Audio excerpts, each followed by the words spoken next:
Of course, I'm a little worried, because the fuel depots were hit, and now the entire country is beginning to feel the consequences. These images coming out of Tehran no longer look like scenes from a stable oil power. They look like scenes from a collapsing state struggling to keep its own population moving. Iran is one of the world's largest oil producers, a nation sitting on enormous reserves of crude oil and natural gas. A country that for decades presented itself as an energy giant capable of challenging global powers. Yet today, ordinary people are standing in endless lines for a few liters of gasoline. Families wait for hours beneath the burning sun just to receive 20 liters of fuel. Cars stretch across entire streets. Engines are switched off to save every remaining drop. Some drivers sleep inside their vehicles overnight because leaving the line means losing their place. Parents cannot take their children to school. Workers cannot reach their jobs. Shopkeepers are shutting down their stores because deliveries are no longer arriving on time. And while ordinary citizens sit trapped in these fuel lines, military convoys continue moving through priority lanes without interruption. That contrast is becoming impossible for the Iranian public to ignore. On one side, civilians are rationing every kilometer they drive. On the other side, IRGC vehicles continue operating under military priority access. People are watching fuel tankers escorted toward military facilities while gas stations for civilians run dry. And that image alone may be more politically dangerous for the regime than any foreign airstrike, because this is no longer just a fuel crisis. It is becoming a legitimacy crisis. Tehran residents are exhausted. Angry conversations now dominate gas station queues. Drivers argue with attendants. Citizens curse the government openly in public. Some people blame sanctions, others blame Israel and the United States. But an increasing number are blaming their own leadership. They believe the regime is prioritizing military survival over civilian survival. And when that perception begins spreading through an already frustrated society, the danger for any government grows rapidly.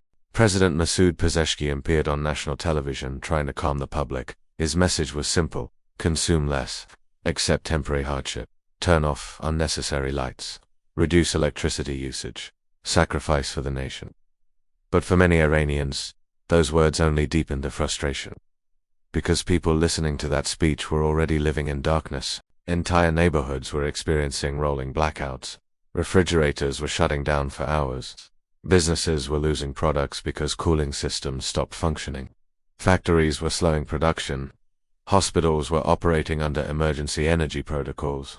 The president was asking citizens to save electricity while the population was already struggling to maintain the most basic standards of normal life. And to understand how Iran reached this point, it is necessary to go back to the opening phase of the war. When the conflict erupted at the end of February, the first major targets chosen by the United States and Israel were not symbolic buildings or political landmarks. They targeted infrastructure, specifically energy infrastructure. Refineries were hit, fuel storage facilities exploded, distribution centers burned for days. Oil depots connected to the Revolutionary Guards became primary targets.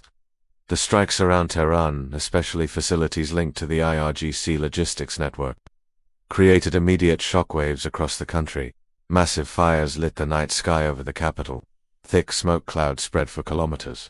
Residents watched entire fuel facilities burn while emergency crews struggled to contain the destruction. The attacks caused enormous operational damage. Iran's refining capacity reportedly fell by nearly half. Overnight, the country lost a massive portion of its ability to process crude oil into usable gasoline and diesel. And this distinction matters because possessing oil reserves means nothing if refining capacity collapses.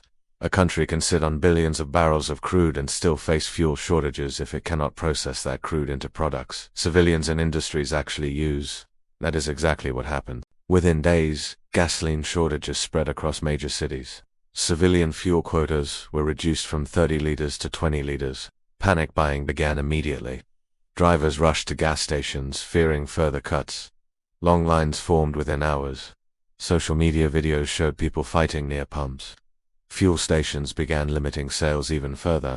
Some stations simply ran out entirely, and the public quickly noticed something important. The facilities struck by Israeli attacks were not random civilian depots. Many were linked directly to the IRGC's military fuel network. These sites supplied military vehicles, missile transport systems, drone units, and Revolutionary Guard logistics operations. But instead of reducing military activity after the strikes, the regime compensated by shifting fuel away from civilians and toward military structures. That decision may have stabilized military operations temporarily, but it destabilized society, because the consequences spread far beyond private cars. More than 90% of Iran's domestic trade depends on road transportation.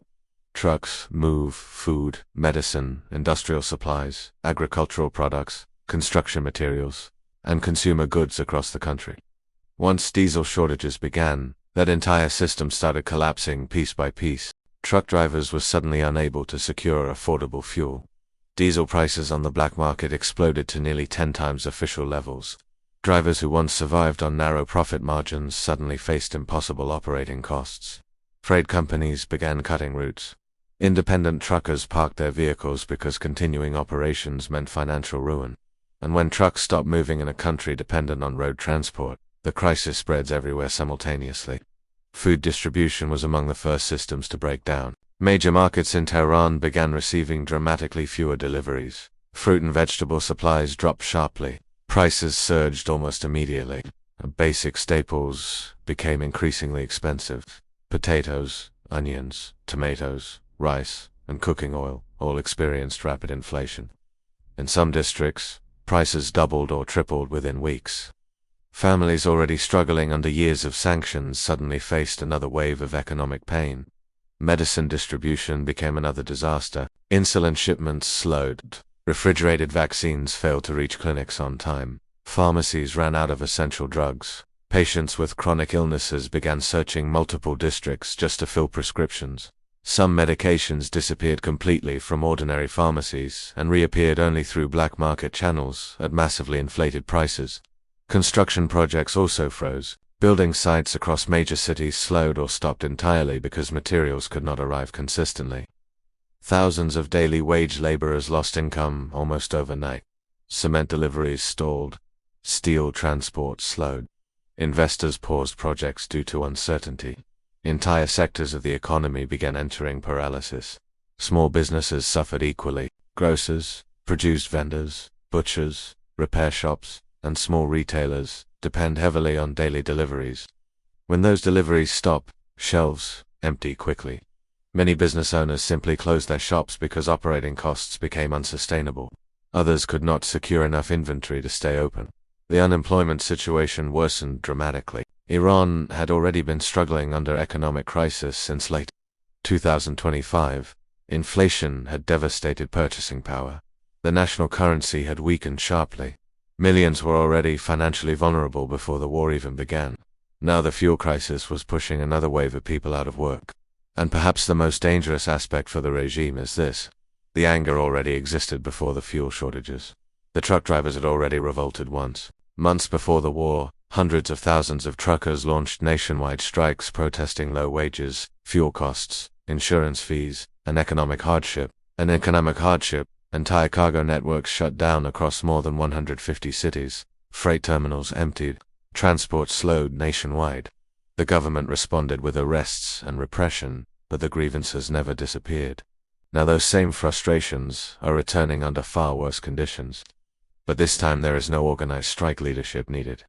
The system itself is collapsing, or drivers do not need to protest when they physically cannot afford to move their vehicles anymore. The economy itself has become immobilized. Trucks sit parked on roadsides because there is no fuel. Drivers remain idle because there are no profitable deliveries. The transportation backbone of the country is weakening without any formal political movement directing it. That makes the crisis far harder for the regime to control, because you cannot arrest an entire logistical collapse. At the center of public anger sits one critical issue. Who receives priority access to fuel? Officially, the regime avoids discussing this openly. There is no public law declaring the IRGC exempt from shortages. But reality on the streets tells a different story. Military convoys continue operating, missile programs continue functioning, drone deployments continue, naval patrols continue in the Strait of Hormuz, while civilians wait hours for tiny fuel quotas. The military infrastructure of the state keeps moving, and the public sees it clearly. Videos circulate constantly online showing military vehicles bypassing civilian lines. Claims spread that IRGC stations maintain separate supply channels. Rumors of special fuel cards for regime-connected individuals have intensified public resentment. Whether every rumor is true almost no longer matters. The perception itself is becoming politically explosive. Social media inside Iran is now flooded with sarcasm and anger. People joke bitterly that the only way to receive enough gasoline is to join the Revolutionary Guards. Others openly accuse the regime of stealing civilian fuel for military operations.